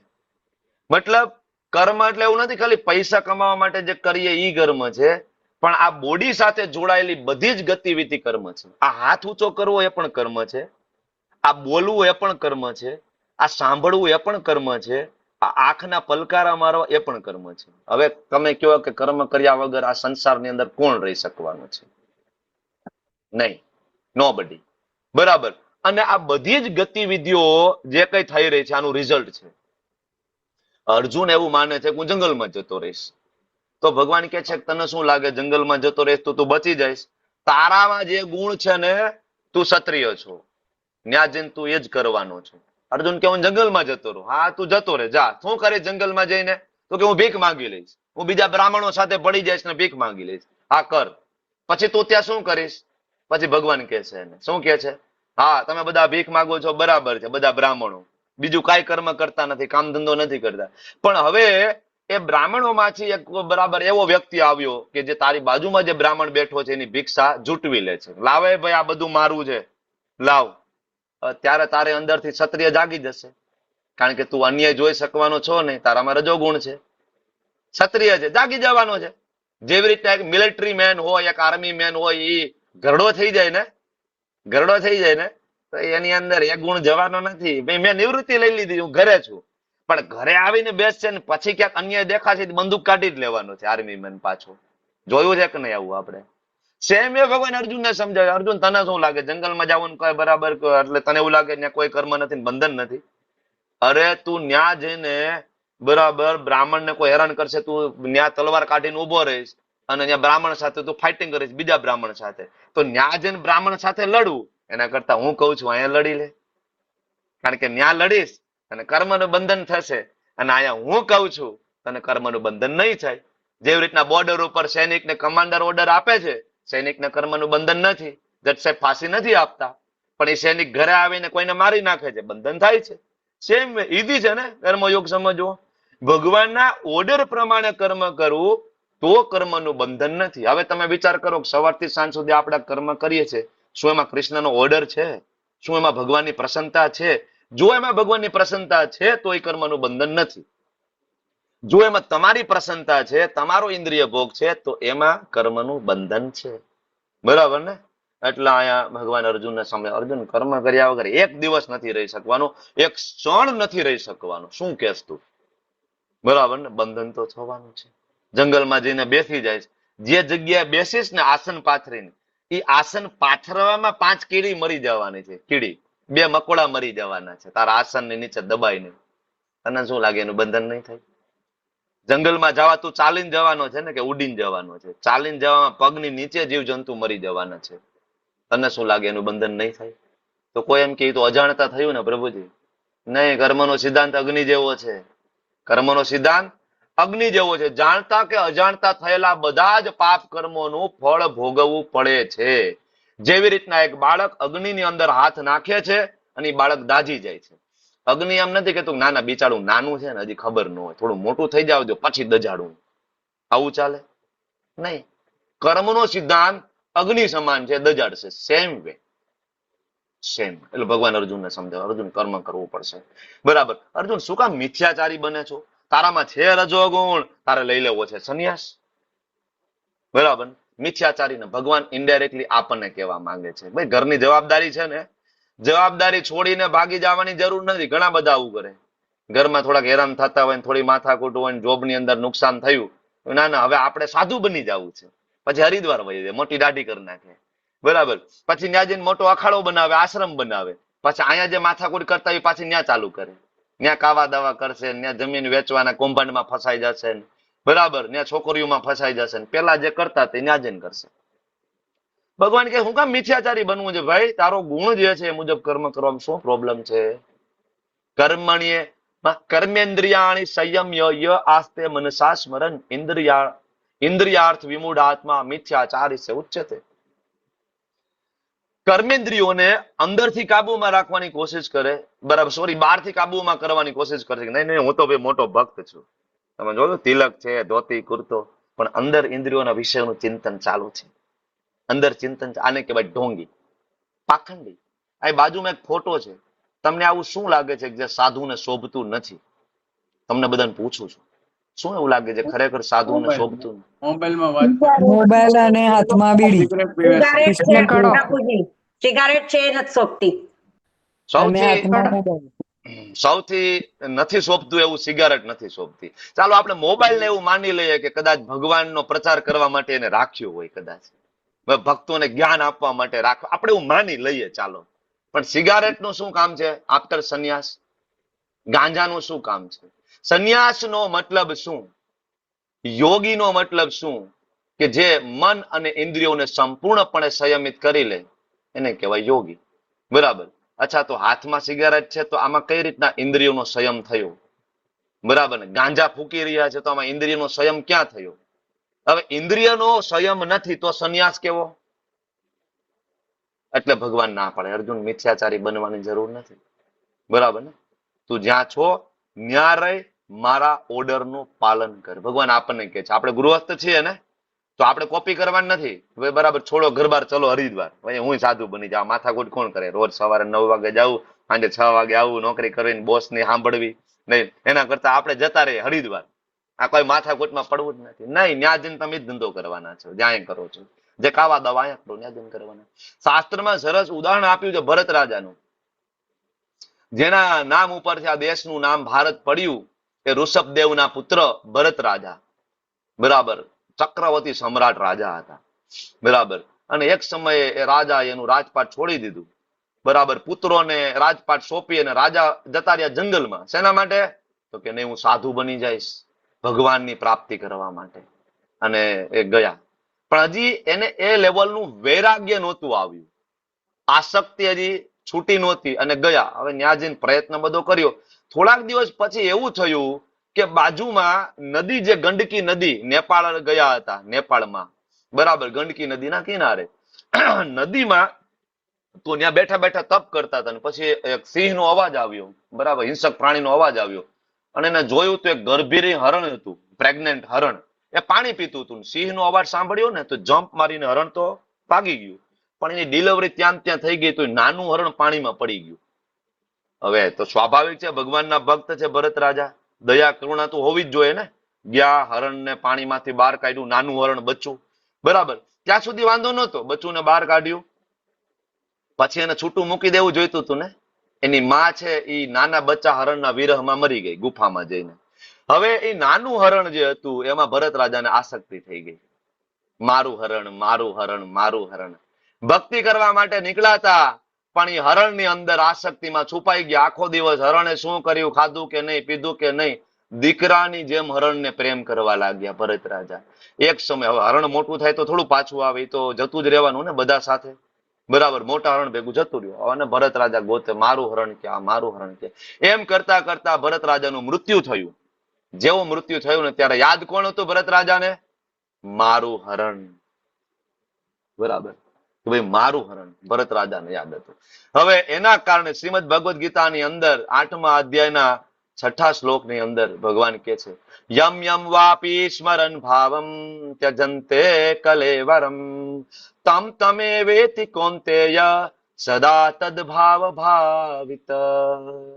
ભગવાન બહુ ક્લિયરલી કહે છે કે અર્જુન, મૃત્યુ સમયે વ્યક્તિની જે કઈ ચેતના હશે અને એ મુજબ એને આગળનું ડેસ્ટિનેશન પ્રાપ્ત થશે. મૃત્યુ સમયની ચેતના ડિસાઈડ કરશે કે આગળનું શરીર શું પ્રાપ્ત થશે, બરાબર. અહીંયા મૃત્યુ સમયે આપણે જોઈએ ભરત રાજાની ચેતના ક્યાં છે? હરણની અંદર. બીજા જન્મની અંદર ભરત રાજા છે હરણ બની જાય છે, હરણ બની જાય છે. પણ ભક્તિ કરી હતી ને એના કારણે એને પૂર્વજન્મ યાદ રહે છે કે હું પૂર્વજન્મની અંદર ભગવાનનો ભક્ત હતો અને મારાથી એક મોટી ભૂલ થઈ ગઈ અને જેના કારણે આજે હું હરણની યોનિમાં આવ્યો છું, બરાબર. હરણની યોનિમાં આવ્યો છું. એક જ મિનિટ. હા, પછી એ હરણ જે છે એને યાદ હોવાના કારણે આ બધી આસક્તિ છોડી અને જ્યાં ભગવાનના ભક્તો હોય ત્યાં આજુબાજુમાં આટા મારે અને એ ભક્તોનો જે વધેલો પ્રસાદ એટલું જ જમે અને એમ કરીને એ હરણને એનું શરીર છોડી દીધું, બરાબર. અને પછી એને આગળનું શરીર મળ્યું એક બ્રાહ્મણ કુટુંબની અંદર. અને હવે એને આ જન્મે યાદ હતું કે લાસ્ટ ટાઈમ એવું થયું હતું, બરાબર, કે ભાઈ હરણ હું બની ગયો અને પેલા ભરત રાજા હતો, પછી હરણ બની ગયો અને હવે મને આ ત્રીજો જન્મ મળ્યો છે. આ વખતે મારે આ મારો બરાબર વેસ્ટ નથી કરવો ટાઈમ. નાનપણથી જ એના પિતાજી એને ખૂબ શીખડાવતા હતા, વેદો, ઉપનિષદો, પુરાણો ભણી લે, પણ આ જળની જેમ કઈ સાંભળે જ નહીં. નહીં ભાઈ મારે કઈ સાંભળવું નથી, બરાબર. કારણ કે આ વખતે કોઈ આસક્તિમાં પડવા માંગતા નથી ભરત રાજા, નો, બરાબર. એક સમય એવું થાય કે એ ગામની અંદર ડાકુ આવે જેને બલિ આપવાની હોય અને જેને બલિ આપવાની હોય વ્યક્તિ ભાગી જાય છે ડાકુ પાસેથી, તો એ ગોતે છે. અને આ ભરત રાજા છે ત્યાં ખેતરમાં હોય, એના ભાઈઓએ પછી ખેતરમાં મોકલી દીધા કામ કરવા માટે, બરાબર. અને બધાને એવું લાગતું ગાંડો છે, એટલે ઓલા ડાકુને એમ થયું કે આનાથી વધારે કોઈ સારો મળશે નહીં, આને લઈ લો. બલિ આપવા માટે માતા કાલી પાસે ગયા અને જેવી બલિ ચડાવવાની તૈયારી કરીને તો માતા કાલી સ્વયં પ્રગટ થઈ ગયા. કારણ કે ભરત રાજા કોણ હતા? ભગવાનના ભક્ત, વૈષ્ણવ હતા. વૈષ્ણવ હતા તો માતા કાલી કેવી રીતના સહન કરી શકવાના? કારણ કે માતા કાલી કોણ? કે અલ્ટિમેટલી માતા પાર્વતી. માતા પાર્વતી કોણ? શિવજીના પત્ની. શિવજી કોણ? સ્વયં ભગવાન, ભગવાનના પરમ ભક્ત. વૈષ્ણવા નામ યથા શંભો. શિવજી પોતે કહે છે કે આરાધના નામ સર્વેશામ વિષ્ણુ આરાધના પરમ, કે સૌથી શ્રેષ્ઠ આરાધના હોય તો ભગવાન રામની, ભગવાન વિષ્ણુની છે. તસ્માત પરતરમ દેવી તદિયા નામ સમર્ચનમ, કે હે દેવી એના કરતા પણ મને વધારે પ્રિય છે એમના ભક્તો. કોને? શિવજીને. શિવજીને વૈષ્ણવો ખૂબ પ્રિય છે, બરાબર. તો કેવી રીતના સહન કરે? એટલે તરત માતા કાલી પ્રગટ થયા અને બધા ડાકુઓને મારી નાખ્યા, બરાબર. પછી એક દિવસ એ જ ગામની અંદર એક રાજા રાહુગણ આવ્યા. પાલખી ઉપાડવા માટે 4 વ્યક્તિની જરૂર હતી, બરાબર. 3 જ હતા. પછી આ ભરત રાજાને લઈ ગયા. ભરત રાજા તો તમને ખબર છે ભગવાનના ભક્ત, બરાબર. પાલખી ચાલીને આગળ ચાલતા હતા, પણ પગની નીચે કીડી પણ ના કચરાય ને એનું ધ્યાન રાખતા હતા. એટલે ક્યારેક વચ્ચે ઉભા રહી જાય, ક્યારેક વધારે ફાસ્ટ ચાલે, ક્યારેક જમ્પ મારે. તો એક વ્યક્તિ આવું કરે ને 3 વ્યક્તિ સરખા ચાલે તો પાલખી ઊંચી નીચી થાય ને. એટલે રાજા ક્રોધિત થઈ ગયા, કોણ થઈ ગયા મૂર્ખ, બરાબર. 1 વખત 2 વખત 3 વખત ઠપકો આપ્યો ને પછી ભરત રાજાએ કહ્યું, ને પછી ભરત રાજા શ્રીમદ ભાગવતમની અંદર જ્ઞાન આપે છે કે તમે તો કદાચ આ 100 વીર એટલે સૌરાષ્ટ્ર, સોવીરના રાજા હતા, બરાબર, આપણા રાજા રાહુગણ. પણ એ કે હું એ ભરત છું જેના નામ ઉપરથી આ ભારત વર્ષ નામ પડ્યું છે. 2 જન્મથી હું ફરું છું, મારો 3જો જન્મ છે, બરાબર. હે રાજન, આ વખતે તું રાજા છો, નેક્સ્ટ ટાઈમ આ જે આઈડેન્ટિટી છે ચેન્જ થઈ જશે, તું રંગ થઈ જઈશ, બરાબર. આઈડેન્ટિટી ચેન્જ થાય છે, તો આનો ઘમંડ કરવાનું રહેવા દે. તું આ શરીર નથી, તું આત્મા છો. શરીર અને આત્માનું જ્ઞાન આપે છે ભરત રાજા. તો આ કથાનો સાર શું હતો? કથાનો સાર એ હતો કે ઇમ્મેચ્યોરિટી. હવે જો હરણને પ્રેમ જ કરવો હતો તો 5 છોકરાઓને છોડીને શું કામ જવાની જરૂર હતી ભરત રાજાને? બિચારા છોકરાઓને પ્રેમ કરવો હતો ને, એ તો બધા રોતા હતા જયારે ભરત રાજાએ, પત્ની રોતી હતી. પ્રેમ જ હરણને કરવો તો પત્નીને પ્રેમ કરવો હતો ને. એટલે ઇમ્મેચ્યોરિટી, હજી મેચ્યોરિટી હતી નહીં, અને ભરત રાજા ગયા તો ફસાઈ ગયા. એટલે ભગવાન આપણને કહે છે, બરાબર ને, ભગવાન આપણને 7મા શ્લોકમાં કહે છે કે કોઈ નિષ્ઠાવાન મનુષ્ય હોય, કર્મેન્દ્રિયોને મન દ્વારા નિયંત્રિત કરવાનો પ્રયત્ન કરે. વૈષ્ણવ કરે છે ને, વૈષ્ણવ શું કરે? 4 નિયમોનું પાલન કરે, ડુંગળી લસણ ખાય નહીં, બહારનું જમે નહીં, ઇન્દ્રિયોને કંટ્રોલ કરવાની કોશિશ કરે, હોટલનું જમે નહીં, વ્યભિચાર ના કરે, જુગાર ના રમે, દારૂ ના પીવે, માંસાહાર ના કરે, બરાબર. તો આ બધા નિયમો છે. વૈષ્ણવો આ રીતના, બરાબર, એની ઇન્દ્રિયોને નિયંત્રિત કરવાનો કોશિશ કરે અને પોતાનો કર્મયોગ ચાલુ રાખે, કર્મ કરવાનું ચાલુ રાખે ભગવાનની પ્રસન્નતા માટે. તો ભગવાન કે આ વધારે બેટર છે, છોડીને જવાની જરૂર નથી અર્જુન, આ વધારે બેટર છે. એટલે આ શ્લોક આ તમે જુઓ ને, પીપીટીમાં એક રાજા છે, ઝાડુ મારી રહ્યા છે. કોણ છે એ રાજા? ખબર છે? બોલો નામ શું? પ્રભુજી, હા. પ્રતાપરુદ્ર, જગન્નાથપુરી. રાજા પ્રતાપરુદ્ર, જગન્નાથપુરી. હમણાં રથયાત્રા હતી ને થોડોક ટાઈમ પહેલા, બરાબર ને? તો ઝાડુ મારવાની જે સિસ્ટમ છે ને, આપણે તમારે ત્યાં પણ રથયાત્રા આવી છે, તમે બધા પણ ગયા હશો ઝાડુ મારવાની. એ સિસ્ટમ ત્યાંથી છે, ચાલી આવે છે. રાજા રુદ્ર પ્રતાપ રાજા હતા, પણ બધા જ કાર્યો ભગવાનની પ્રસન્નતા માટે કરતા, ભગવાનની પ્રસન્નતા. રાજપાટ ચલાવતા, પણ રાજા ખરા અર્થમાં કોણ? તો કે રાજા જગન્નાથજી. અને હું કોણ? તો કે હું એનો સેવક. આ રીતના એ કામ કરતા હતા, બરાબર. તો ભગવાન આપણને આ રીતના કામ કરવાની સલાહ આપે છે કે અર્જુન, નિયતમ કુરુ કર્મ ત્વમ. નિયત કર્મ જે અર્જુન છે ને, તો કરવું જ પડશે. પ્રિસ્ક્રાઇબ ડ્યુટી કરવી પડશે. સત્વગુણમાં હોય તો સત્વગુણી, બ્રાહ્મણ, ક્ષત્રિય, વૈશ્ય, શુદ્ર, જે ગુણ પ્રમાણેના, બરાબર, વર્ણમાં તમે હોય, કર્મ કરવું પડશે. નિયત કર્તવ્ય કર્મ કરવું પડશે. કર્મ નહીં કરવા કરતા કર્મ કરવું વધારે સારું છે. આમે નથી કહેતા નવરા બેઠા નખોદ વાળે, એના કરતા એને કંઈક કામ આપી દો. કાંઈ ના કરવા કરતા કામ કરવું વધારે સારું છે. ભગવાન એ સમજાવે છે, કંઈક કામ કરો. નિવૃત્ત તમે થઈ જાઓ તો નવરા ના બેસો, ભગવાનની સેવા માટેના કોઈ પણ કર્મ ગોતો, બરાબર. ફ્રી ના બેસો, કર્મ કરો, ભગવાન કહે છે. કારણ કે કામ કર્યા વિના મનુષ્ય પોતાના દેહનો નિર્વાહ પણ ના કરી શકે. જંગલનો રાજા સિંહ કહેવાય, પણ સિંહને પણ ભૂખ લાગે ને તો એને શિકાર માટે જવું પડે. હરણ આવીને એમ ન કે રાજન આવી જાવ મોઢામાં, શું છે ઈચ્છા આજ બોલો, પગ ખાવો છે કે હાથ ખાવો છે? હરણ કઈ કુદીને ના પડે મોઢામાં, એને શિકાર માટે જવું પડે. તો કર્મ તો કરવું પડશે. આ જે ફોટો છે, ફોટામાં વચ્ચે જે દાઢીવાળા દાદા બેઠા દેખાય તમને બધાને, એમનું નામ છે ભક્તિવિનોદ ઠાકુર. ભક્તિવિનોદ ઠાકુર, પશ્ચિમ બંગાળમાં એમનો જન્મ થયો. ભગવાનના મહાન ભક્ત કૃષ્ણના. કારણ કે આચાર્ય પરંપરામાંથી એક મહાન આચાર્ય છે, આખી ગૌડીય વૈષ્ણવ પરંપરાને રિવાઇવ કરવા વાળા છે. એ સામાન્ય વ્યક્તિ નથી. એ સમયના મેજિસ્ટ્રેટ હતા, અંગ્રેજોના સમયના મેજિસ્ટ્રેટ, પણ બધું જ કાર્ય કૃષ્ણ પ્રસન્નતા માટે. આખી હિસ્ટ્રીની અંદર, ઇન્ડિયન હિસ્ટ્રીની અંદર અંગ્રેજોએ કોઈ એક વ્યક્તિ માટે 4 બોગીની ટ્રેન અને પાટા નખાવી દીધા હોય તો આમના માટે એને છોડી દીધી નોકરી, ભગવાનની પ્રસન્નતા માટે, ભગવાનના કામ માટે. અંગ્રેજો બધા એની પાછળ ગયા કે ભાઈ જે કામ તમે 1 દિવસમાં કરતા ને એ કામ અમે 15 દિવસે નથી કરી શકતા, તમે આવો ને અમને ગાઈડ કરો. પણ ભક્તિવિનોદ ઠાકોરજી કે નહીં, મારે તો ભગવાનના જ્ઞાનનો પ્રચાર કરવાનો છે, કૃષ્ણના જ્ઞાનનો હું પ્રચાર કરું છું, મારી પાસે સમય નથી. એ કે આવા જવામાં જાજો સમય લાગે છે? તો કે હા, એ કે એમાં બહુ ટાઈમ. એક કામ કરો, તમારા માટે સ્પેશિયલ ટ્રેન ચાલુ કરીએ. આજે પણ તમે પશ્ચિમ બંગાળમાં માયાપુર જાઓ તો માયાપુરથી આજે પણ કોલકાતા સુધી, બરાબર, ત્યાં ટ્રેક છે. અત્યારે નવદીપ સુધી એના ટ્રેક છે, આજે પણ છે. તો એટલા માટે ભગવાન કહે છે કે અર્જુન, કર્મ તો કરવું જ પડશે, પણ કર્મમાં તો બંધન છે ને. સારું કર્મ કરીએ તો પુણ્યનું બંધન, ખરાબ કર્મ કરીએ તો પાપનું બંધન. અને આપણે સંસારની અંદર જોઈએ છીએ કર્મનું બંધન, બરાબર. આપણે એ પણ જોઈએ છીએ ઘણા બધા માણસો એવા છે જે ખરાબ કામ કરતા હોય, બધા મજા કરે છે. હા, બુટલેગર ને દારૂડિયા એ બધા ઓડી લઈને ફરે છે. અને ઘણા બધા બિચારા નિષ્ઠાવાન સવારથી 9 થી 6 ની નોકરી કરે છે, બિચારાને માન અલ્ટોનો મેળ નથી પડતો. આપણે એમ થાય કે આવું કેમ હશે ભાઈ? આમ તો ભગવદ ગીતામાં એમ કહે છે કે સારું કર્મ કરો, અમે સારું કર્મ કરીએ છીએ, સુખ તો મળતું નથી. બરાબર. એટલા માટે કર્મનો સિદ્ધાંત સમજવો બહુ જરૂરી છે કે આજે તમે જે રિઝલ્ટ જોવો છો એ રિઝલ્ટ એના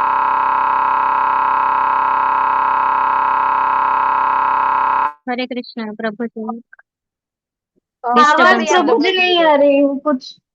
हेलो प्रभु हाँ जी नेटवर्क आपकी इश्यू आवाज से नहीं आ हरे रही। कृष्ण हाँ અવાજ નથી આવતો, અવાજ हाँ નથી આવતો, એવું થયું ને? हाँ कुछ साउंड आया આ एकदम। પ્રભુ હા, મારો કેમેરો બ્લર છે જો ને તમે, એટલે મેં 2 કેમેરા ચાલુ કર્યા છે. हरे कृष्ण प्रभु जी। હવે શું હવે બરાબર છે? બરાબર હવે છે ને? બરાબર। હા. હા હા પ્રભુ। પ્રભુ તો ભગવાન આપણને અહીંયા કર્મની ફિલોસોફીમાં સમજાવે છે કે આપણને પ્રશ્ન થાય કે આવું કેમ થાય? તો ચાઇનીઝ બાંબુ ફિલોસોફી તમે સમજવાની કોશિશ કરો. મારો અવાજ હવે બરાબર આવતો હશે તમને બધાને, કે ભાઈ એક બાંબુ ઉગાડો તો શરૂઆતમાં તો એ બહાર નીકળે નહીં, દેખાય જ નહીં, 6 મહિના સુધી વધે જ નહીં. પણ 6 મહિના પછી એ બાંબુ બહાર નીકળે ને સતત બરાબર ઊંચો ઊંચો ઊંચો ઊંચો વધવા માંડે. કર્મનું આવું જ છે. કર્મનું બીજ અત્યારે રોપો છો, બરાબર, એ પ્રારબ્ધ બનીને ક્યારે આવશે એ ખબર નથી. કર્મના પ્રકાર, એના સ્ટેપ, સંચિત કર્મ, પ્રારબ્ધ, ક્રિયમાણ, બીજ, આવા બધા સ્ટેપ છે જે તમે લેવલ 3 માં આવશો ને ત્યાં ભણશો, કર્મ ના સ્ટેજ. તો ઘણી વખત આપણને એમ થાય, જો પાપ અને પુણ્યનું ખાતું બરાબર અલગ અલગ ચોપડે નોંધાય છે, પાપ અને પુણ્યનું. જ્યારે કોઈ વ્યક્તિ પાપ કરી રહ્યો હોય તો એના ખાતામાં ત્યારે પાપ લખાતું હોય, પણ અત્યારે મજા કરતો હોય, કારણ કે એની ફાઇલ કઈ ખુલી છે અત્યારે? પુણ્યવાળી. એટલે એ મજા કરે છે. પુણ્યવાળી ફાઇલ એની જેવી બંધ થાય, એના પુણ્ય જેવા પૂરા થાય, એ વ્યક્તિ રાતોરાત પાયમાલ થઈ જશે.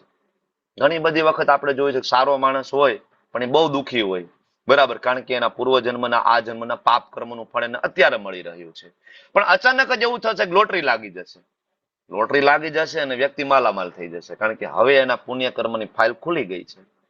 જેવી રીતના તમે બીજ વાવો તો તાત્કાલિક એમાંથી વૃક્ષ ઉગી નીકળતું નથી.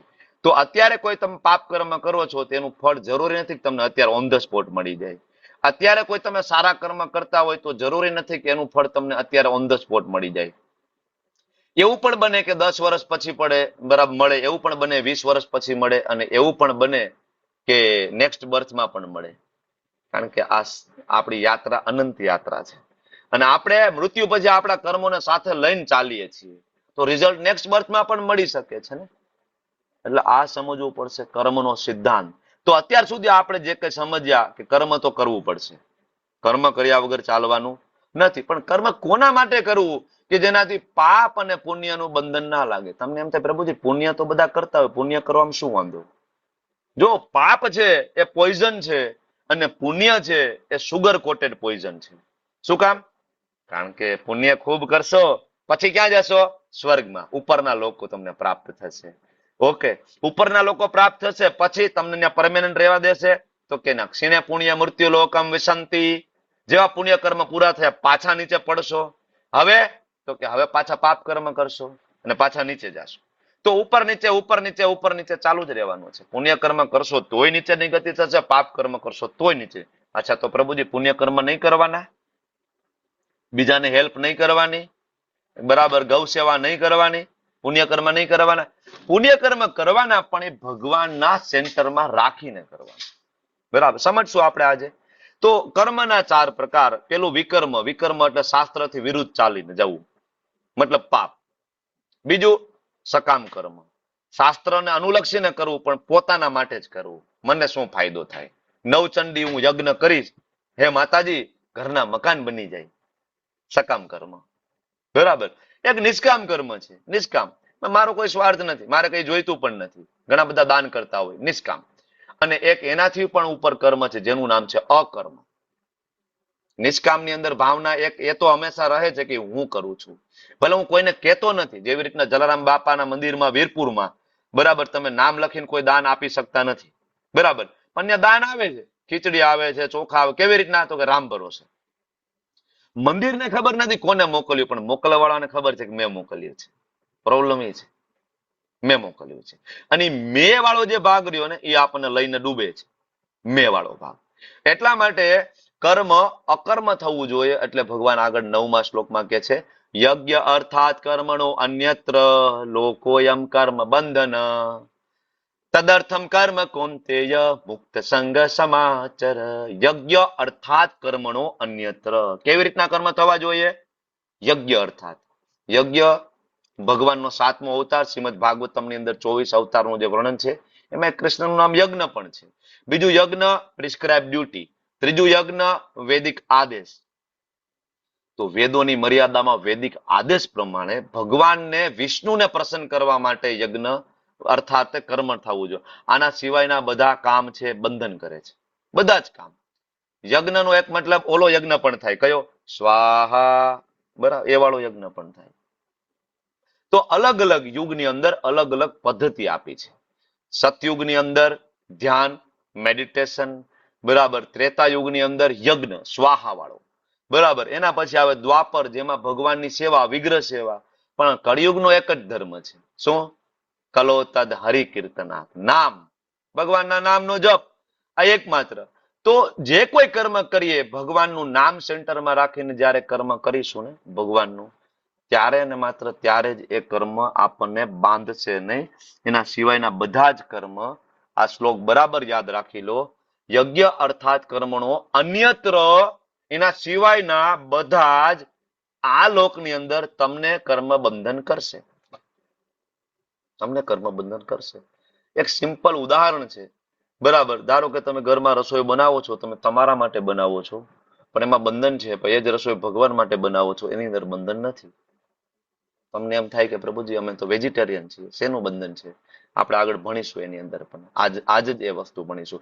તો કળિયુગની અંદર કલો તદ હરિ કીર્તના, ભગવાનના નામનો જપ, બરાબર. આચાર્યો આપણને કહે છે, ભગવાન ચૈતન્ય મહાપ્રભુ આવ્યા ને કહ્યું, બરાબર, હરે નામ હરે નામ હરે નામ એવું કેવલમ કલો નાસ્તી એવું નાસ્તી એવું નાસ્તી ગતિરન્યતા. નામનો આશ્રય લેલો કળિયુગમાં. નામનો જ આશ્રય નરસિંહ મહેતાએ લીધો હતો. નામનો જ આશ્રય સંત તુકારામે લીધો હતો. નામનો જ આશ્રય તુલસીદાસજીએ લીધો હતો. કલયુગ કેવલ નામ આધારા. નામ, ભગવાનના નામને સેન્ટરમાં રાખીને ભક્તિ કરતા કરતા જે કોઈ કર્મ કરવામાં આવશે એમાં બંધન નથી. તો નામ કેવી રીતના કરવું, જપ કેવી રીતના કરવા, 6થા અધ્યાયમાં આપણે શીખવાના છીએ, બરાબર. ત્યારે હું તમને આ સમજાવવાનો છું. તો ભગવાન આપણને સમજાવે છે કે પાપ કર્મમાંથી બચો, પણ પાપથી બચવાનો સૌથી સરળ રસ્તો શું છે? ભગવાનને ભોગ લગાડવો. જે કઈ કર્મ કરીએ, જે કઈ ઘરમાં રસોઈ બને, ભગવાનને ભોગ લગાડવો. ખાલી રસોઈનો નહીં, તમારા કર્મનો પણ ભગવાનને ભોગ લગાડવો. સવારથી લઈને સાંજ સુધી જે કઈ કર્મ થાય, કોના માટે? ભગવાન માટે. એવું કેવી રીતના બની શકે? તો કે ભાઈ ઘરમાં રસોઈ બને, પેલા તમારા માટે, હવે ભગવાન માટે રસોઈ બનશે. ભગવાન કહે છે યજ્ઞ શિષ્ટાસીન સંતો મુચ્યંતે સર્વ કિલ્બિષે ભુજ્યંતે તે અઘમ પાપા યે પચન્યાત આત્મ કારણા. તો જો ભગવાનના ભક્તો સર્વ પ્રકારના પાપમાંથી મુક્ત થઈ જાય, એનું કારણ તો કે એ યજ્ઞમાં પ્રથમ અર્પિત કરેલું ભોજન, એટલે કે ભગવાનને ઓફર કરેલું ભોજન લે છે. અન્ય લોકો પોતાના માટે બનાવે, નક્કી પાપ ખાય છે. કોઈ પણ કર્મમાં આ સેમ વસ્તુ લાગુ પડે. તમને એમ થાય કે ભાઈ અમે વેજીટેરિયન છીએ, અમને કેવી રીતના પાપ લાગે? તો હું તમને એમ કહું કે તમારા પ્લેટની અંદર રહેલી એક ઘઉંની રોટલી, હવે બનવાની પ્રોસેસ તરફ નજર કરો. એ ઘઉંના ઉગાડવાથી લઈને તમારી ઘરે પહોંચવાથી, ખેડૂતે બીજ વાવ્યા અને ખેતરની અંદર જે ટ્રેક્ટર હલાવ્યું, કેટલા બધા અળસિયા મરી ગયા, જીવજંતુ મરી ગયા. બીજનું રોપણ થયું, પાણી છોડવામાં આવ્યું, પાણીના કારણે ઘણા બધા જીવજંતુ મરી ગયા ડૂબી જવાથી, બરાબર. પછી એ ઘઉં થોડા ઉગ્યા અને ખેડૂતે શું છાટ્યું? એમાં દવા. દવા છાટીને હજારો કરોડો જીવ એમાં હોમાઈ ગયા. પછી એ ઘઉં આવ્યા, કોથળામાં ભરાયા, બરાબર, અને તમારા ટ્રકમાં લોડ થઈને યાર્ડમાં ગયા, બરાબર ને. ટ્રકના ટાયર નીચે કેટલા બધા જીવજંતુ મરી ગયા. યાર્ડમાંથી કરિયાણા વાળાની દુકાને આવ્યા ને તમારા ઘઉં બચાવવા માટે કરિયાણા વાળાએ ત્યાં ઉંદેડા મારવાની દવા મૂકેલી છે. એના કારણે ઘણા બધા ઉંદેડા જીવજંતુ મરી ગયા. અને પછી એ ઘઉં તમારી પાસે આવે છે. તમને શું લાગે છે કે એ બધા જ પાપ કર્મની અંદર તમારો પોતાનો પણ ભાગ છે? શું કામ? કારણ કે બધા જ જીવજંતુ છે એ ભગવાનના બાળકો છે. ભગવાન આગળ કહેશે અહમ બીજ પ્રદ પિતા. તો એક બાળક બીજા બાળકને મારી નાખે તો એનું પાપ લાગે કે ના લાગે? બરાબર ને? હું એમ કહું કે ભાઈ તમારા દીકરાના હાથના જે નખ છે એ મને બહુ ગમે છે ને એ બધા નખ મારે કાપીને મારે એનો હાર પહેરવો છે. તો કોઈ વ્યક્તિ છે તમારા દીકરાને લઈ જાય, એની આંગળીઓ કાપી નાખે, બરાબર, એના નખ કાઢી લે અને એમાં સુંદર મજાનો હાર તૈયાર કરીને મને આપી દે અને એ હાર પહેરીને હું ફરું છું, તો એ તમારા દીકરાના આંગળા કોના માટે કાપવામાં આવ્યા હતા? અલ્ટિમેટલી મારા માટે. તો શું લાગે છે કે એ કર્મનું ફળ મને લાગે કે નહીં લાગે? બંધન. એટલા માટે બધા જ પાપ કર્મનું ફળ આપણને લાગે છે.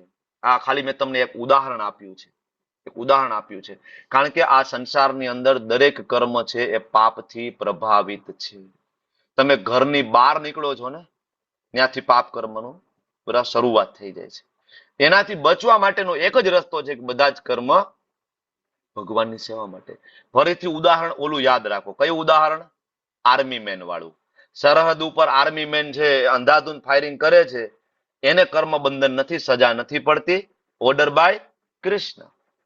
બરાબર. તો જો તમે વેદની મર્યાદામાં રહીને ભગવાનના ઓર્ડર પ્રમાણેના કામ કરતા હોય તો એ કર્મમાં પાપ થશે પણ બંધન નહીં લાગે. હત્યા તો બોર્ડર ઉપર થઈ અને હત્યા ઘરે આવીને પણ થઈ, પણ બોર્ડર ઉપરની હત્યામાં સજા નહીં પડે, ઘરે આવીને હત્યામાં સજા પડશે.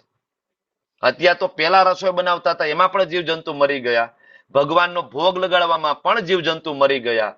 પાપ બેયમાં છે, પણ એકનું ફળ તમને લાગશે ને એકનું ફળ તમને નહીં લાગે, કારણ ઇટ ઇઝ ઓર્ડર બાય ભગવાન હિમસેલ્ફ. બરાબર ને?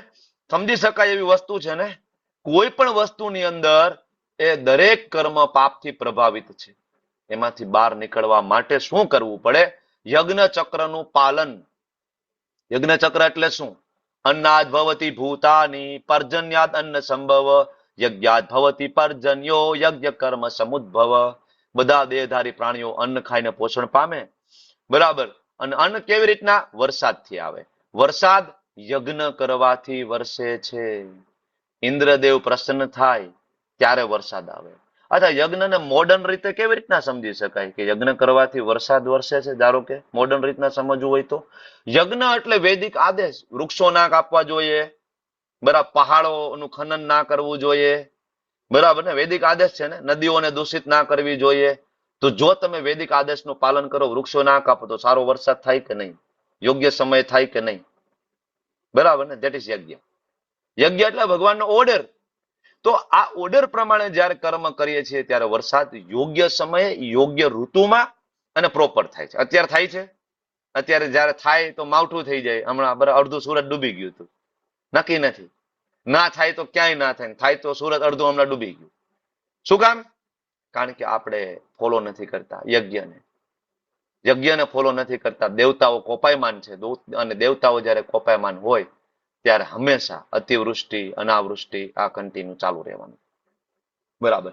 અચ્છા, આ યજ્ઞ કર્મ સમુદ્ભવ, આ નિયત કર્મ કરવાનું આપણને ક્યાંથી આવ્યું? તો કે કર્મો બ્રહ્મોદ્ભવ સમુદ્ર, વેદોમાંથી આવ્યા છે.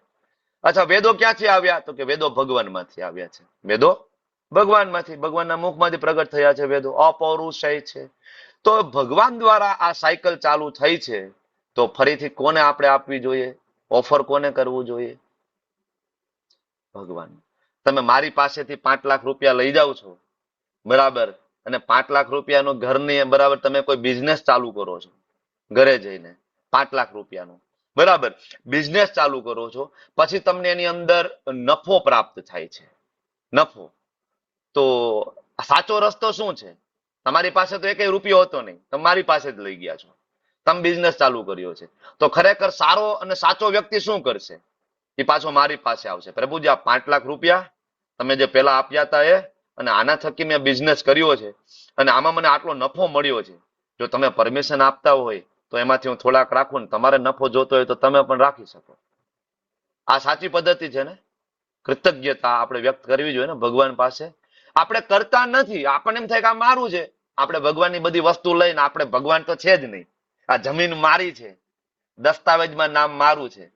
દીકરા, તારી પેલા આખી અંદર વંશ વારસો હાલે, તાર દસ્તાવેજમાં જોઈ લે. તારી પેલા, એની પેલા, એની પેલા, એની પેલા, એની પેલા, એની પેલા, એ નામ હજી ચોપડે બોયલા જ રાખે. તારા પછી આવા નામ ચેડે જ રાખશે. એ જમીન ન્યાની ન્યા જ છે. પણ તમારા જેવા કેટલા એના ઉપર બદલી ગયા છે. તો જમીન છે કોની?